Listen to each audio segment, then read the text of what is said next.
না ছাড়লে কি করবেন ম্যাডাম? খুন করে ফেলবো। খুন করে ফেলবেন? তুমি? ওরে বাপরে, আপনি খুন করতে পারবেন? আহা, আমি আসলে না না, ক্যাম্পাসে সবাই যা বলে তাই তো সত্যি হলো। তোমার ভাইয়ের মতো তুমি ডেঞ্জারাস। ও মাই গড। পরাগ প্লিজ। ডেঞ্জারাস না? ওফ, আসলে আমি বুঝতে পারিনি, তাই এই ক্যাম্পাসের কারো সাহস নেই আমাকে টাচ করার। ও সরি ম্যাডাম, আমি বিরাট ভুল করে ফেলেছি, আমাকে ক্ষমা করুন। এভাবে বলছো কেন? ও তাহলে পায়ে ধরবো? ধ্যাৎ, মাপ পেয়েছি। আমি তোমাকে খুঁজছিলাম। ও হোয়াট ইজ সারপ্রাইজ! ইলিয়াস চৌধুরীর একমাত্র বোন আমাকে খুঁজছিলেন। ও মাই গড, আমি তো বিরাট সৌভাগ্যবান। তা ম্যাডাম, আপনার কি খেদমত করতে পারি বলুন? ফাজলামি বন্ধ করবা তুমি? ঠিক আছে, করলাম।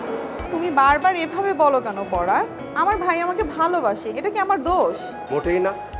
একজন ভাই তার বোনকে ভালোবাসবে, এটা তো দোষের কিছুই হতে পারে না। তাহলে? এই ওয়েট ওয়েট ওয়েট ওয়েট, তোমাকে আজকে এরকম সুন্দর লাগছে কেন বলো তো? কেন, আগে কি পছন্দ? মোটেই না, তবে আজকে আজকে অন্য দিনের চেয়ে একটু অন্যরকম লাগছে।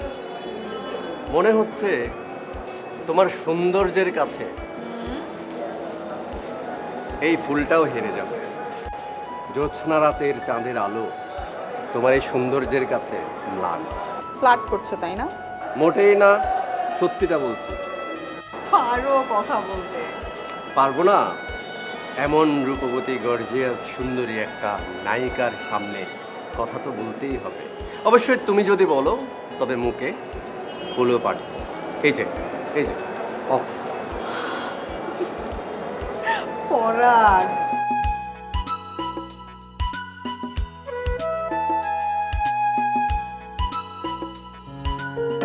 বসো বসো বসো বসো। ওয়ালাইকুম আসসালাম।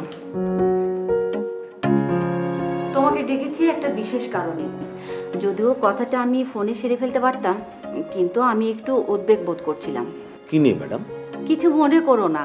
তোমরা যদি আমার কাছে কোনো কিছু গোপন করতে চাও, অ্যাকচুয়ালি বিষয়টা গোপন থাকে না, কোনো না কোনোভাবে আমার কাছে এসে পৌঁছায়। জি ম্যাডাম। আমি ভেবেছিলাম তুমি নিজেই বিষয়টা আমাকে জানাবে, আর সেরকমই চুক্তি তোমার সাথে আমার হয়েছিল। কিন্তু তুমি আসলে স্যারের নিষেধ ছিল, তাই আপনাকে আমি কিছু জানাতে পারিনি। কোবরা, আমি যা করি তা কিন্তু তোমার বসের ভালোর জন্যই করি। আর তোমার বস এখন ইয়াং নাই যে যা ইচ্ছে তাই করে বেড়াবে, আর এই কারণেই তোমাকে নিয়োগ দেওয়া হয়েছিল। জি ম্যাডাম। কে এই অফিসার? নতুন এসেছে ম্যাডাম, নাম শামিমা।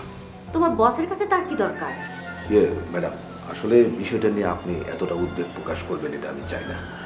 আমি আশা করছি এবং আপনি নিশ্চিন্তে থাকতে পারেন, আমরা খুব সহজেই বিষয়টা হ্যান্ডেল করব। ভুল বললে কোবরা। আমরা না, বলো আমি। তুমি জানো এই সময়ে তোমার বস কোনো ঝামেলায় জড়িয়ে পড়ুক, সেটা কিন্তু আমি একদমই চাই না। Yes madam. ওই অফিসারকে তুমি ট্যাকেল দিবে, তাতে যাই করা লাগে তুমি তাই করবে। আমি চাই না তোমার বস এইসবের দিকে নজর দিক। একটু কড়া অফিসার ম্যাডাম, জোর করে স্যারের সাথে। আমি এসব শুনতে চাই না। তাতে যাই করা লাগে তুমি তাই করবে। ওই মহিলাকে তুমি নিজে ডিল করবে। তার জন্য যত টাকা পয়সা লাগে সব দাও, তারপরও তোমার বসকে এসবের মধ্যে জড়াবে না। Do you understand? Yes madam.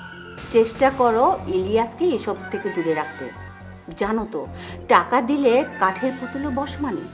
সুতরাং তুমি এটা করো, আর কি আপডেট হয় সেটা কিন্তু আমাকে জানাবে। টাকার দরকার হলে আমার কাছ থেকে নিয়ে যাবে। জি ম্যাডাম। এবার এসো।